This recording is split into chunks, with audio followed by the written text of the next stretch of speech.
Hey guys, we are live. Today, I'm sorry about the echo. I don't know what's going on. I guess while I'm not talking, I'll mute myself, and I'm so sorry about that, you guys. But today we have John, the carnivore teacher, on, as well as my co-host George. And today I'm gonna ask John about his story because I've never heard it. So John, what was life like before you came across carnivore? Oh boy. Well, I'm just for the audience to have a little frame of reference. I'm currently 60 years old. I ate the standard American diet. I live in South Florida. I grew up in Pennsylvania. I've lived in Maryland. I know North Carolina a little bit.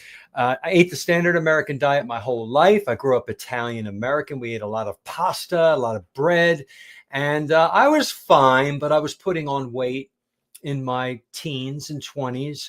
And when I hit my 30s and 40s, I was really putting on weight and getting sluggish and tried all the diets out there, restrictive diets, restricting calories and everything. And I lost weight and I exercised my butt off and I just tried to do the calorie in, calorie out thing. And it worked until it stopped working. And then I would, the diets would end and I would go back to eating what I always ate and I would put the weight back on and always more. I always had more weight than when I started.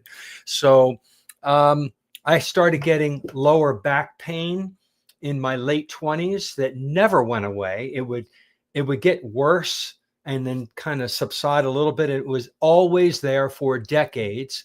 Very painful lower back pain. About 15 years ago, maybe 12 or 15 years ago, I was diagnosed with paroxysmal atrial fibrillation. I had AFib. That started happening. I had pretty bad skin. I always had problems with depression and mood.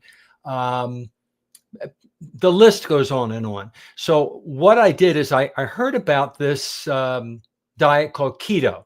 And that's when it all changed. I don't go into that yet because you just asked me what life was like before. So I'll stop there. But life before was not that great. And I was a sugar addict. I ate a lot of candy, a lot of cake, anything. I added sugar to it. I loved sugar and sweets and Halloween and Easter and candy, candy, candy. And of course, we all know now what I was doing to my body was terrible. Thank God I stopped. So my question is, how did you come across keto or carnivore and what really led you to it? And then from there, what was your transition like? Sure. So let's see. This is almost 7 years ago now. We're getting close to that. I heard about the ketogenic diet, which I had never heard that word before. I didn't know what ketosis was or anything. And I think it was from, being online, you know, getting on YouTube, seeing things that we didn't used to have years ago. And so I thought, well, I've tried everything else. Let me try this. And so I watched one video from Thomas DeLauer, if you know who that is. And he stood at a whiteboard, a very athletic, muscular, good looking dude, right? Teaching, explaining what to eat, what to leave out, what is ketosis, how to get fat adapted, all new information to me. I had no concept of this. It was nothing like I had done before. And so I started following it. I threw out the salad dressings and the margarine and all the bread and the pasta and the potatoes and the rice. And I started just eating meat, fish, eggs, and vegetables and some fruits, which was ketogenic. And I lost 35 pounds like that within a couple of weeks. It just fell off of me and it just smacked me in the head. And I'm like, what the heck just happened to me? I feel fantastic. There's something to this low carb thing called keto. So then that let me down a rabbit hole and I went and I started watching other videos that Thomas DeLauer, that YouTube recommended. I found Dr. Ken Berry, who said he was a carnivore. And I thought, what the carnivore? And I didn't do that yet, but it was intriguing. And so then, Dr. Robert Sivas and Dr. Anthony Che, all these different influencers, I started widening my viewing, my learning, and I kept an open, teachable mind. And I Oh wow, I'm doing keto, but oh, I have to take these things out called seed oils. I didn't know to do that. So then I stopped the seed oils. Oh, I shouldn't be doing this either, cooking with plastic and Tupperware and using plastic. So I took that. So little by little by little, when I learned something, I applied it and I made these little incremental changes to my life over a couple of years. And, here I am 7 years later. I've become a carnivore because of that. But it all started with going keto with me. Yeah. So when did you transition from keto to carnivore? Um, the first year when everything was rosy and I lost weight and felt great, I started getting, and the lower back pain disappeared and the AFib went into remission and everything just improved. Then I got this aching, severe, isolated lower back pain. And it wasn't like the lower back pain that I had before. It was on one side. And I was bicycle riding, and I remember I almost fell off the bike. And I came home and it got worse and worse. And so, oh, I know what this is. I have a kidney stone. I bet that's what it is. So I went to the emergency room and they did a scan and they saw the kidney stone was in my ureter. And it was so excruciatingly painful. So after I won't go into that story, but I passed it and I dove deeper and started researching what causes kidney stones, and the majority are calcium oxalate kidney stones. Where do oxalates come from? Then I did a deep dive into that rabbit hole and learned that I did this to myself by eating a lot of spinach and dark chocolate and black pepper and cinnamon and turmeric and almond flour, all the super high oxalate plant foods I was doing because they were low carb and it fit into my ketogenic lifestyle. But I had such high amounts, it was ridiculous. If I were to count the amount of milligrams I was giving myself a day, the average human can process approximately 150 milligrams of oxalates daily. I was probably doing well over 1,000 or 2,000 milligrams a day if I calculate it. So when I stopped, all of a sudden, also my body said it's time to dump. And that's when I got this terrible thing. So I decided to go ketovore at that point, which is very close to carnivore. So I took out all the high oxalate foods. I still had broccoli, asparagus, avocados.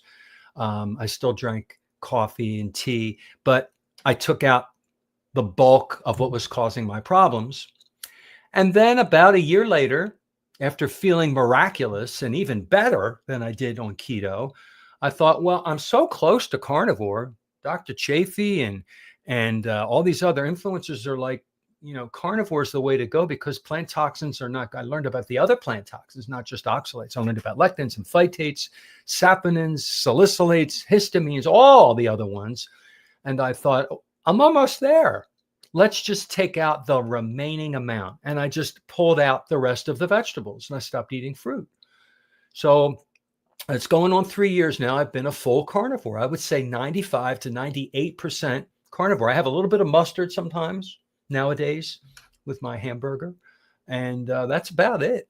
I don't really, I'm almost 100% carnivore. So that's how I got there. Wow, that's a really good story. I really like some people just go from standard American and jump right in. I kind of like Yeah, how you slowly transition and just the more you learn, the better you did, right? And I think that's how exactly. everybody should do it. You know, if you don't know, you can't do better, but if you do know, you should do better. Has anybody got any questions for John? George, do you have any questions for John? You're muted.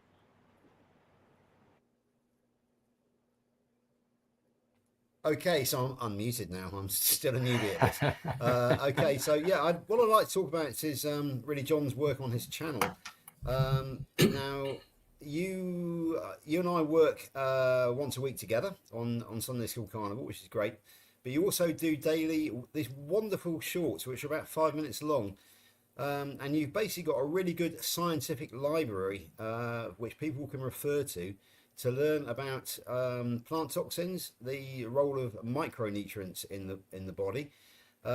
It's a wonderful library, and certainly when I finish doing the coaching course, I intend to go back through it and create a book based on your teachings to Wow. help me with my coaching. Do you want to talk about the what you do on a daily basis, John? That'd be really good. Sure. Well, what I do. Oh, I'm getting that echo again. See if you can mute George. I don't know. It Mute me. wasn't there for a long time. There it goes. It's gone. It must have something to do with us having to mute when we're not talking. So, what I do on a daily basis, I took my, not these earbuds. These are regular wired headphones, but I put my regular AirPods in. I go to the gym every day, or I bicycle ride. I love to exercise. It's a very large part of my routine, not just diet, but exercise. I try to do well-rounded. And I'm always listening to my guys and my gals, my YouTube favorites.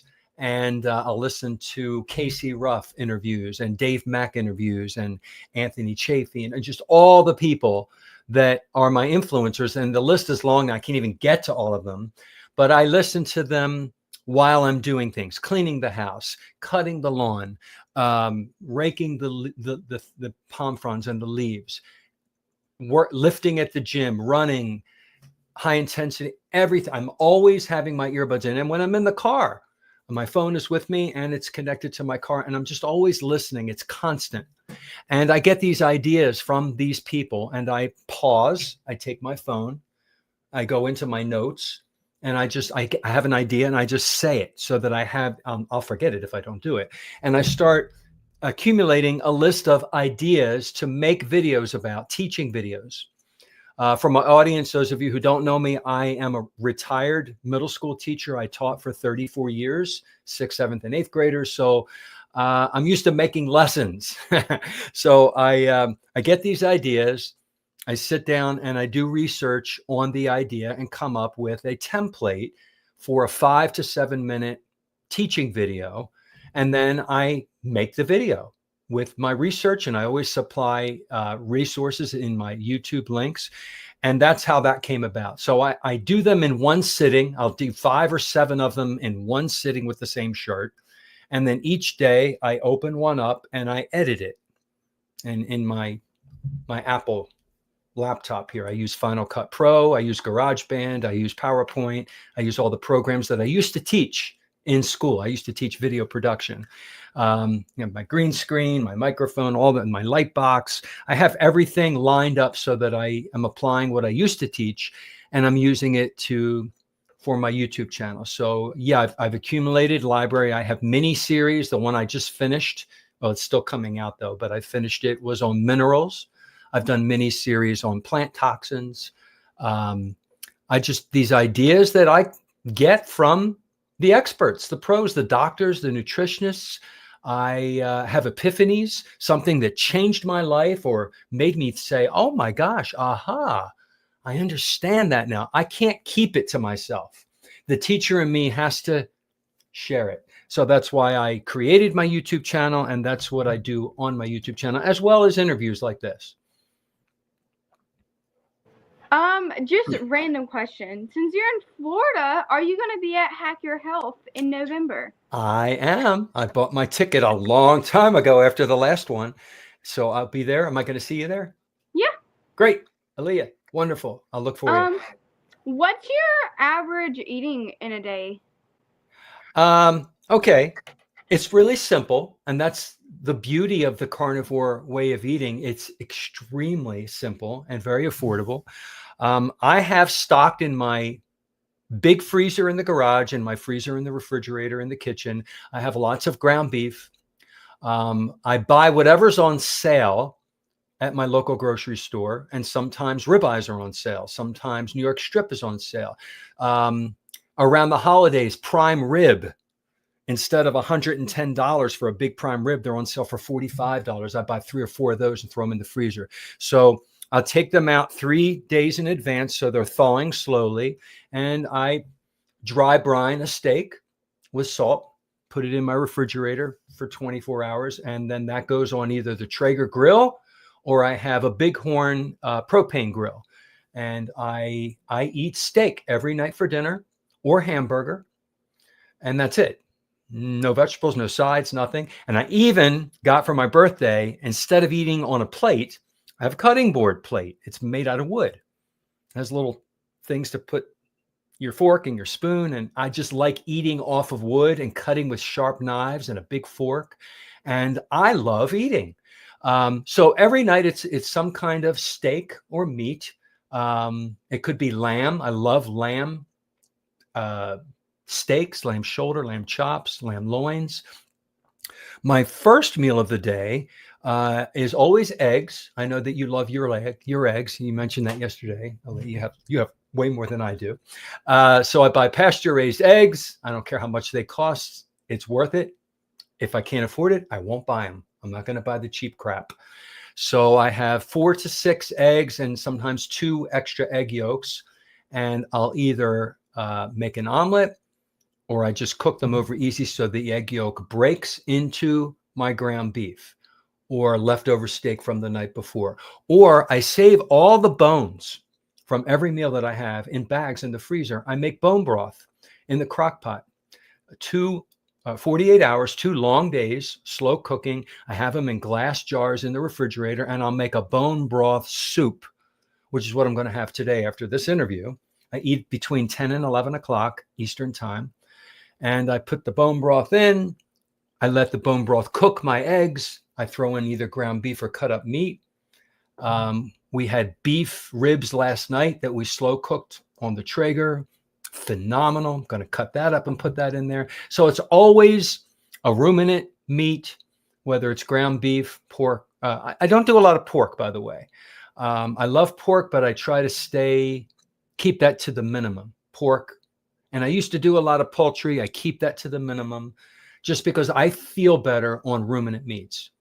And I've also learned to cook them rare. I like my meat black and blue so that it's kind of crispy on the outside and almost raw on the inside. It's actually cold. When I cut my steak, it looks like fish on the inside. It's really just like sashimi. It's absolutely delicious. And I salt with Redmond real salt. And I just eat until I don't want it anymore. And when I do that, I don't snack in between, and I feel fantastic that way. So that's kind of what I'm trying to think. What did I leave out? Shrimp. Sometimes I'll have shrimp a couple times a week. I have canned fish in BPA-free cans. Spend a little extra money for those. And I get sardines and anchovies and herring. I buy wild-caught sockeye salmon. I cut it into little pieces and put them in baggies. And I have those a couple times a week. I believe it's important to try to eat a variety of carnivore foods. I don't like liver, kidney, heart, but I know it's important for me to have a little bit of that. So I found out that I love, what's the liver that I like? The fish liver, that just absolutely delicious, that you can get in cans that doesn't taste icky. It's cod liver, and it's packed in its own cod liver oil. So I'm getting all my minerals, all my vitamins, all my nutrients from my well-rounded carnivore foods. And I kind of came to that little by little. I refined it over the years, what works best for my physiology. So that's kind of what I eat in a day. And it's always 2 meals a day for me. If I try to go to 1 meal, I get hungry because I'm really active. So, Nikki said that her friend made duck last night and it was really good. So, have you ever tried duck? I have. I've had duck, and I've had duck eggs. If you can get duck eggs, oh my gosh, they're so meaty and creamy and delicious. And duck is excellent. And the dark meat of chicken and duck is really good. Eat the skin, eat the fat, don't just eat the protein part. Eat everything that's very healthy. Yeah. I love my ducks. They don't lay eggs right now. I don't know why, but I do like duck eggs. What I like more is turkey eggs, though. Oh, I haven't tried turkey eggs. George, you have anything to say? Yes, I do. Firstly, I eat duck eggs every time over chicken eggs. We eat duck egg. I eat 1 or 2 a day, which I fry in either lard or tallow. Secondly, I was in the States, as you know, very recently, and I discovered an organ supplement called Pluck. Has anybody here heard of Pluck? Because I can highly recommend it. I have not heard of pluck. I've heard of other organ supplements. So it's desiccated liver in a capsule. Is that what it is? Oh, he's going to show us. Cool. Yeah, I ordered. I forget the name brand, but I tried desiccated liver capsules, and I found them to be expensive. I took them. I didn't notice a difference, so I stopped because they were kind of expensive. Yeah, my thing with the capsules is that your body doesn't even absorb as much of it as you think it is, Yeah. so it's kind of not worth it. Show us the seasoning. Okay, so that is what it looks like. Pluck. As Oh, you it's can not a see, capsule. no, it's not a capsule. It is flakes. So Oh, the description is beef organ blend, which is freeze dried powdered liver, spleen, kidney, heart, and pancreas. It was developed by a fine gentleman called James Barry, who used to be a chef for the celebrity world, such as Tom Cruise and Barbara Streisand. He actually developed it because he had no way of getting these supplements, these nutrients into his children. So he actually developed his own child-friendly, user-friendly way of actually adding it as a seasoning, but it's actually a supplement. It's an organ supplement to his meat. It's available in the United States. It was my great friend Tyler McCann who introduced it to me, and very kindly gave me one to bring home for my own use. So yeah, I found it very, very good. Adds a bit of flavour as well to the steak, so I can highly recommend it. There is a website out there, so if anybody wants to go and have a look, then yeah, I would recommend it. I will look into that. Thank you, George. So, for those of you who've never had duck eggs, I would say the yolk is a lot creamier and it takes a lot longer to cook. And even when you do cook them, they're still more creamy than chicken eggs. And as well as the yolk, it does get kind of rubbery if you overcook it. So that's why you got to be careful. But I do prefer duck eggs. They have more fat, more zinc, and all the nutrients in them as well. And the yolk to white ratio is the yolk is bigger than chicken eggs compared to yolk to white ratio. Yeah. Um. So for the pluck seasoning, George, what does it taste like? He does add a flavour to it. One of them is called spicy mild. The other one is called a zesty garlic. Now, being obviously there are certain traces of the plant foods in there, but it just makes it a bit more interesting. And obviously, the overriding factor is that it contains all those wonderful organ meats which are freeze dried. So yeah, it adds an interesting flavour, and at the same time, you get all the benefits of the liver, the spleen, the pancreas, the heart, and the kidney. So yeah, I think on balance, even though there are certain traces of plant food in there, I think the benefit you get from it far outweighs those. A quick word on the CEO of the company, James Barry. If you put him into YouTube, he doesn't have his own channel, but he has been interviewed by some of the top people out there, including Dr. Kiltz. So you can actually find his ethos, his a lot of the interviews that he has given are an hour long. I'm working my way through them at the moment because I'm a great admirer of his. I'm very much hoping to meet him at the Rendezvous City Beef Roundup in Riverton in August of next year, because that will be happening and I will be returning to Riverton for that next year. And also, I believe that it also is goes into the carnivore bar to a certain extent as well, because I believe that he and Philip Meese, I think, is the name of the person who actually developed the carnivore bar. I believe they are friends and they do work together. So those are two products which I discovered whilst I was in the USA, which we do not have over in this country. So that to me was very, very interesting. Where'd you get your hat from? Wyoming, that was a gift from Tyler. It was a part of it. He also gave me a Make America Healthy Again t-shirt, which I'm not wearing today, but I did go to Yellowstone with Tyler, and I am wearing my Yellowstone t-shirt, which my great friend Laurie insisted that I buy whilst I was there. So yeah, it was a memorable trip, and I think both of you are aware of the fact that I did a YouTube magazine series, not YouTube, the other one, Facebook magazine series on it. So if anybody would like to read about my adventures in Wyoming, that is on my Facebook. So there we go. But I'm so looking forward to going back next year to the actual roundup itself. Usually the likes of Dr. Chafee and Dr. Kiltz are there. Tyler is organising a 5 kilometre petition, which is going to. I understand that the lovely Anthony Chafee is going to be taking part in it. And immediately after the 5K ruck, there is the Maggie White Challenge, which is to carry two 50-pound bags for a quarter of a mile. So it's the sort of event I might have taken part in myself when I was a young soldier. But at the age of 60, with no knees and a hernia, I volunteered to be part of the judging team rather than actually taking part in it myself. John, do you have anything else you'd like to tell our audience today?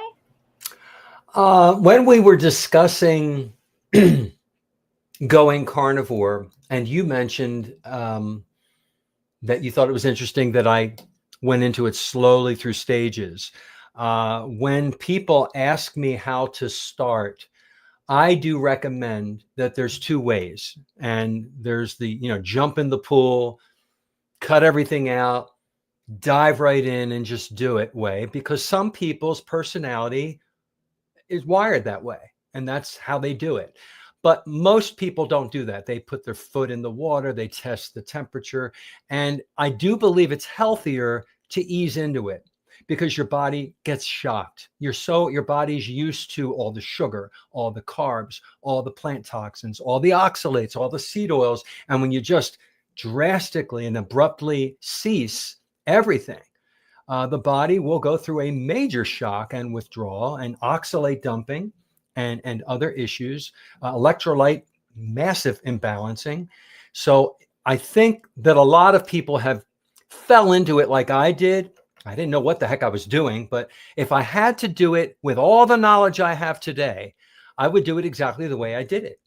I would go very slowly and very carefully take things out and add the healthy foods in to allow my body to adjust, to allow my electrolytes to balance, to not pull out the oxalates all at once, because then my body will dump them too fast. So there is a process, and I do recommend that people do it gradually. I think it's healthier that way. So I wanted to add that. I agree with you. Well, I went full in. I do think for a lot of people, it is going to be a lot easier on their bodies to transition, especially for people who are very, very sick. I was very sick, but I would say my transition was fairly easy. But I wasn't like super strict carnivore like a lot of people are. So I was definitely leaning more towards ketovore anyways. But yeah, like my personality, if I would have just eased into it, I never would have fully went carnivore. Yeah, that's why I think it's tied to your personality. And after we talked yesterday, I was thinking about you, Aaliyah, and how resilient you were and how quick you got these wonderful results. And I thought it's probably due to her age. You have this amazing bandwidth of youth.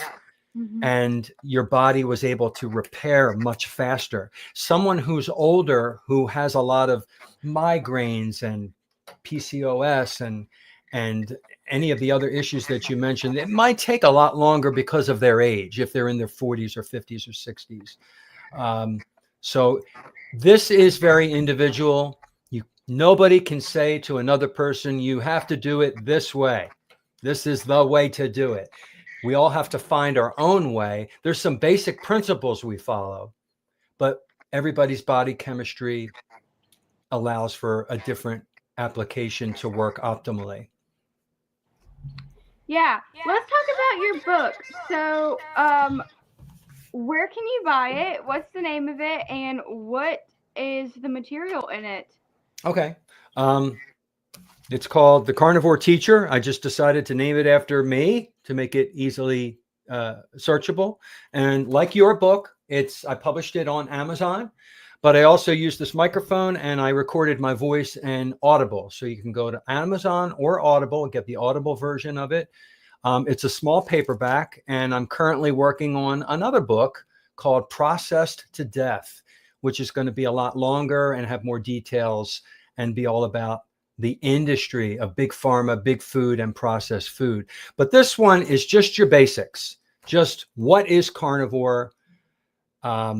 Just everything that I learned about carnivore and why it's essential for our species to eat the proper diet. Just like, any animal out in the animal kingdom has a species specific diet that's meant for their physiology to function optimally.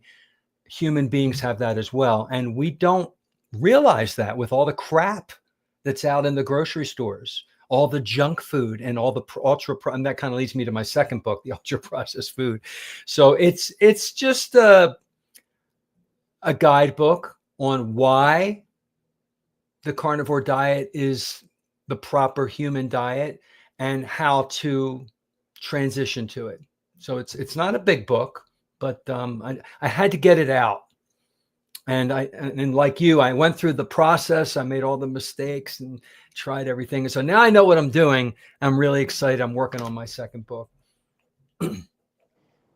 How do you record it on Audible? Like, I didn't realize that was an option. Oh yeah, it's really cool. First, you have to publish the book. All right. Okay, and it's actually out and published, and people can buy it. And then you go into a different section in Amazon where the Audible is, and you link it to your book, and they accept it. And then I use a program on my Apple laptop called GarageBand, and I have this different. I pull this down, and I have this pop mic, so it doesn't get all my spit and all those sounds.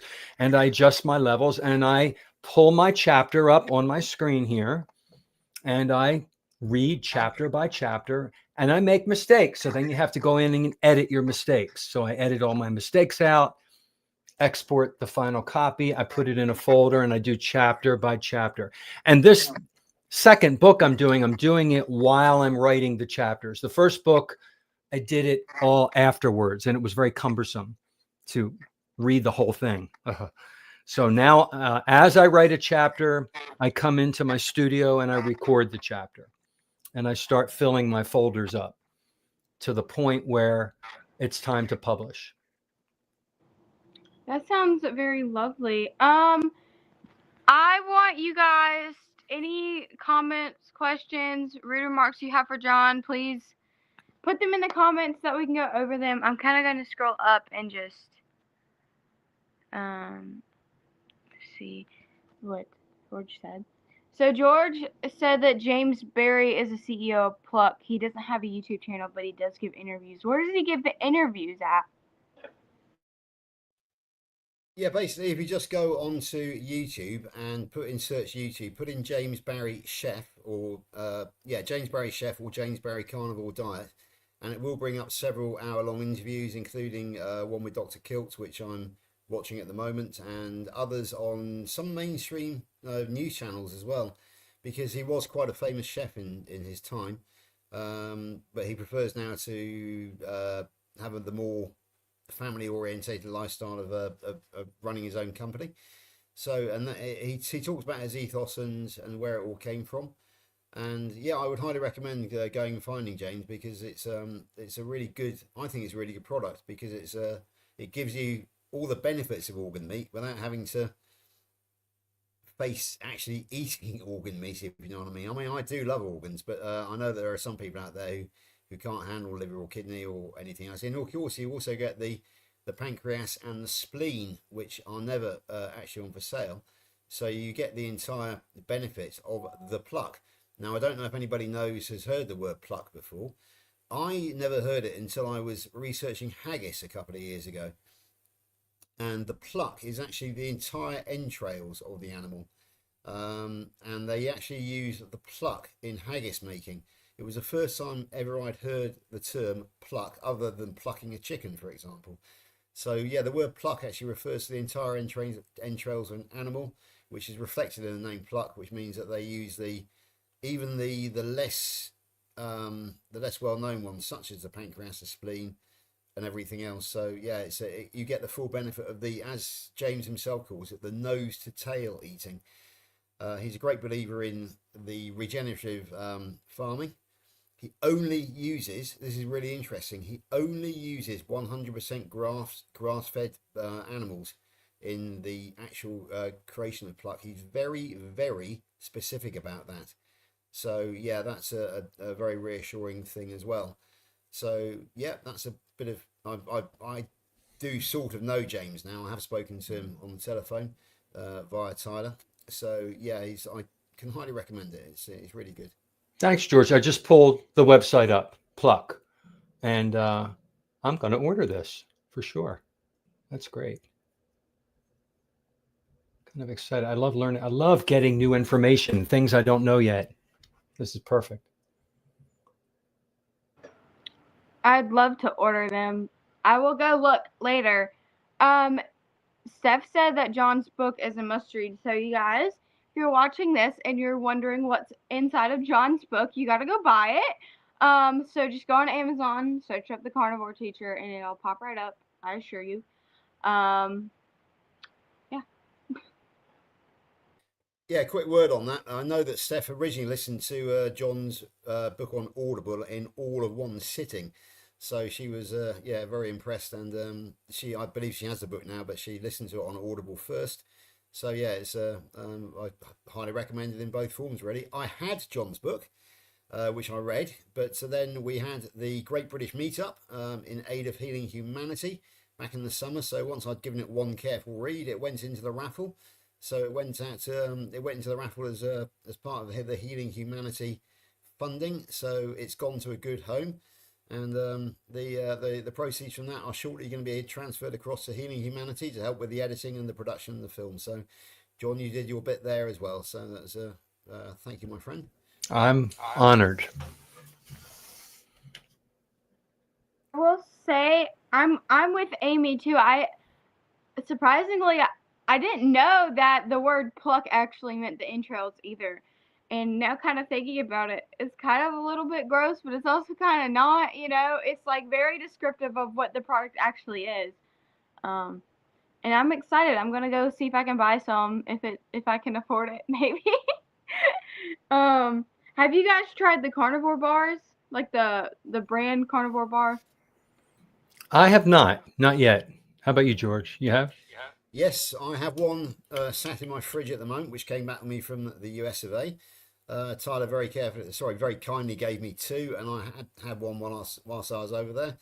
It's kind of a strange experience, really, because it's got a bit of a crunch to it, which I wasn't expecting. I was expecting it to be more like a nougat or a nugget or something like that. But it's yeah, it's got a sort of hint of a bit of crunchy texture to it. It's just one of those things that it's our version, I suppose, of the granola bar, because being a former mountain marathon type guy, I used to carry all those grain and chocolate bars with me. But now, yeah, I think it's a good substitute for that if you do want something on the move, especially for example when you're flying, because as we know, airline food is an absolute minefield. And they get funny about you taking fresh meat like ham, for example, onto a flight. But generally speaking, beef jerky or bar or something is probably a good way of keeping going on the move, because it comes pre-packaged, and they don't see, because I had no problems in bringing the carnivore bar back with me from the US of A. So I would recommend, yeah, that's a good way of eating carnivore when you're traveling. I've never tried the brand carnivore bars, but all they are is just pemmican, and pemmican is just dried meat and tallow, and it's like a Native American thing that goes way back, and I guess it's from other cultures as well. Yeah, give me 1 minute. I'll go and get my carnivore bar out of the fridge, and I'll show it. Okay, so just bear with me. That's what's going to be so cool about Hack Your Health when we go. Did you go to the last one, Leah? No, I didn't go to the last one. Well, not really. Dr. Kiltz was the one who messaged me. Alia wanted me to go with them and help with the booth and stuff. Okay. Yeah. I was at that one and one a couple of years before that when it was called KetoCon, and the products, the booths, it's going to be even better this year. We're just amazing. There's so many things you wouldn't even think about to supplement your way of eating. And we don't need any of this, obviously. If we just eat our carnivore foods, we get all the nutrition we need. However, it's kind of nice to have the options. Like I'm Yeah. gonna try these flakes because I know I don't like organs, and I would like to just sprinkle a little bit because What I oh cod yeah. liver's not enough for me. Yeah. What I really want to try is the Equip protein. I know it's got like flavors in it and stuff. I don't really care that much. It's supposed to be like beef protein powder, and I don't know if it would be good or not. And I'm like, I want to try it, but I'm scared to like order it. So maybe I'll get there and I'll like ask people in real life who've tried it, like, is this actually good before I buy it? They might be there, and they might have some free samples. Yeah, Yeah. hopefully. Oh, okay. Hold it up, George. Let's see the packet. Yeah. Okay. Okay, folks. So there is an example of the carnivore bar. Mhm. It has some details on the back. I'll just read those for you. So I think I might be wrong about pluck bean. I think I might have confused it with Redmond real salt because the ingredients are grass finished beef, grass finished tallow, and Redmond real salt. And the figures that matter to us, I'll ignore the calories. I don't believe in calories. The protein is 20 grams, the fat is 35 grams, and carbs is 0 grams. So it's basically what we're looking for. I have had some comments from my American classmates about the cost of it, but again, if you're actually traveling, it's a good way of doing it. It is refrigeration not required, and it originates in Lindbergh, in Columbia. Columbia doesn't mean much to me. Not Columbus, Ohio. Columbia, District of Columbia, Washington. Would that make Yeah, sense? that'd be DC. Yeah, our capital. Absolutely. So yeah, that is a quick synopsis of the carnivore bar. One thing I can tell you is that Dr. Kiltz has a fantastic lady called Angela Lero on tomorrow on his 6 o'clock meetup Eastern Standard Time. She's in LA, so she's going to make the sacrifice of appearing at 3 o'clock PCT. But she is, I believe, a supplier of the carnivore bar. She certainly advocates it on Facebook, where I'm a friend of hers. Again, it was another fantastic contact that I made in the United States via Tyler. I had a good half-hour conversation with Angela while I was one evening over there. Angela has an amazing story herself. She had a mastectomy, breast cancer at the age of 28, which was further complicated by Lyme disease. And she's 40 now, but she's very much in the carnivore camp and is definitely feeling the full benefit. She's good mates with Dr. Kiltz and the likes of Anthony Chafee. Again, you will find her on YouTube quite a lot. And the great news is, John, that last night after Sunday School Carnival, Angela and myself had a fantastic conversation on Facebook Messenger, and she has confirmed for Sunday the 21st of this month as our guest on Sunday School Carnival, which I'm absolutely delighted about. So yeah, I've put her and Steph in contact today, and everything is in place for Angela as our guest on the 21st. So something very much to look forward to. I was hoping that we could go around and kind of a small introduction for the people who joined recently, and then our social medias, etc. So I'm Aaliyah. I'm the host, and my social media is Aaliyah_the_carnivore on all platforms except Facebook, where the underscore is replaced with a period. You can email me at aaliyah.the.carnivore@gmail.com for any inquiries, as well as my website is in my bio. You can buy my book off of my website through Amazon, as well as my blog is posted on my website, which has my recipes. And I really hope you guys enjoyed this live stream. If you have any questions before I have to leave, please put them in the chat so we can go over them. John, your turn. All right, thank you. Your book is amazing. I haven't read it yet, but being a former middle school teacher, there's nothing, I don't think there's anything out there for teens for the carnivore diet. And that's what your book is. It's Carnivore for the Teens. So I'm definitely going to purchase this book, check it out. I'm going to push it and explain this because I'm noticing the audience for carnivore in all the places I go is not for young kids or teens. They're not tuning in. They're not caring. And I think that's because they think they're super people because their bodies are so resilient when you're young. But, you know, as we've all observed, more and more young kids are becoming obese and having, you know, issues that only adults used to get. And that is obviously because of a poor diet. I'm just the carnivore teacher. I bought shirts so people can remember who I am. And I'm on YouTube and I'm on Facebook and I'm on X and I'm on Threads and Instagram and LinkedIn. And my book is on Amazon and the Audible is on Audible. And I hope in the future to be invited to be a guest speaker at some of these events. I put my name out there. I've asked people. I wanted to be at Hack Your Health and it was already filled, but I would love to expand my reach if possible. I have so much to share, so many wonderful things I've learned, and I do like to communicate that and try to help other people. So that's my goal. That's where I can be found, and just honored to be on anybody else's channel to share. So I am in cahoots with someone planning a Charlotte, North Carolina meetup. Don't know if it's actually going to happen. Okay, you know, we never know because I need to find somebody who's actually planned one before to help us plan it. But if we do that, you will be on our list of guest speakers if you choose to come. Thank you.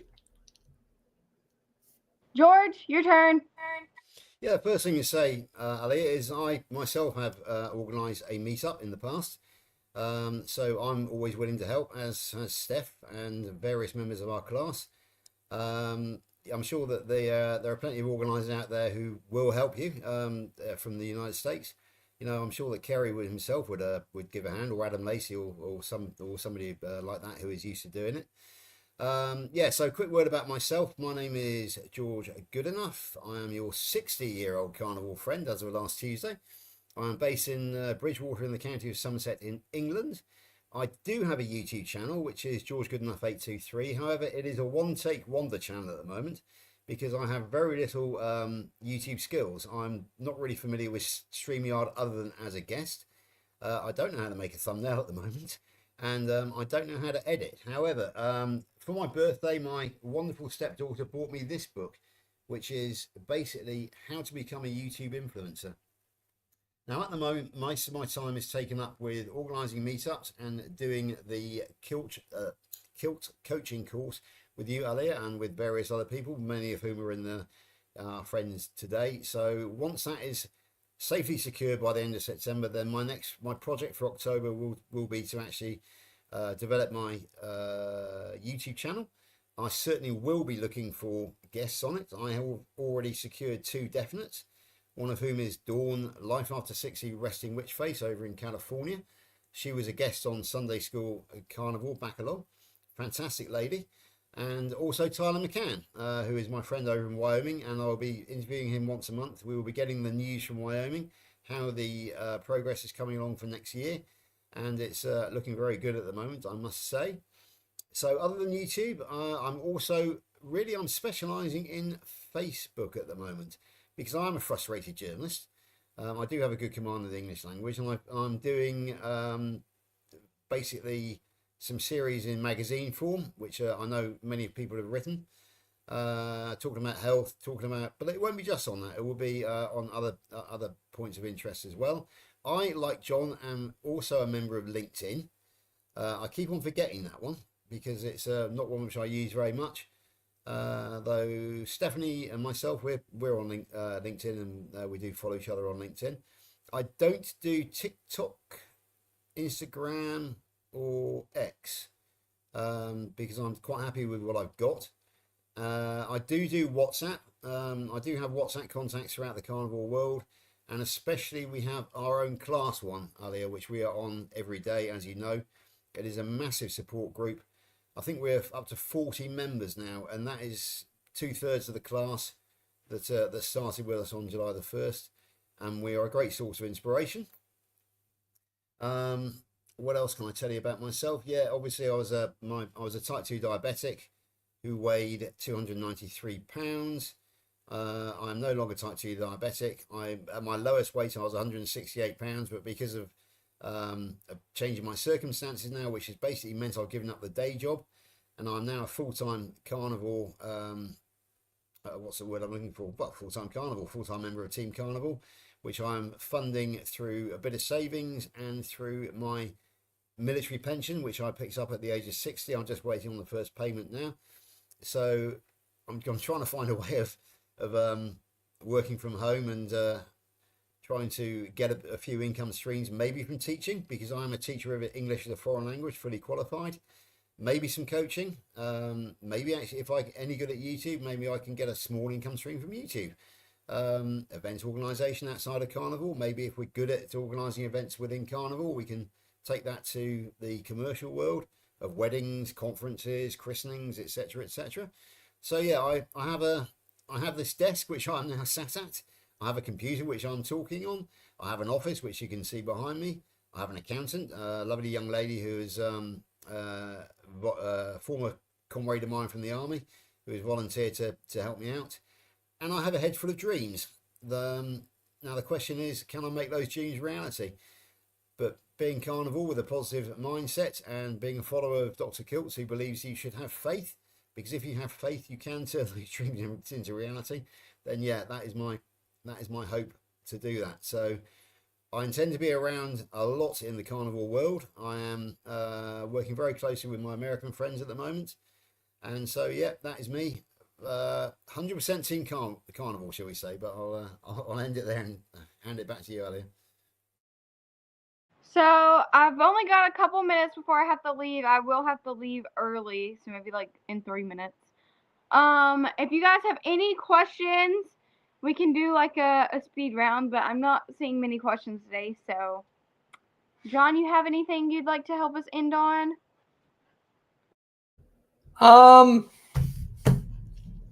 Anybody watching who is thinking of trying the carnivore diet, it's basically what our ancestors ate for millennia, all the way up to the late 1800s, when the processed food industry started ramping up, and we now have all this stuff in the grocery store that's not really food. So think of it that way. We're not doing something new. We're going back to what we were supposed to be doing all along. And then we get healthy because it's so simple. When you take out the toxins and you eat what we're supposed to eat, it's so simple. And Dr. Kiltz always comes back to that point, how simple and easy it really is to just eat what your body wants. And I'll just leave it at that. All right, guys. I hope you have a very meaty Monday. I have to go.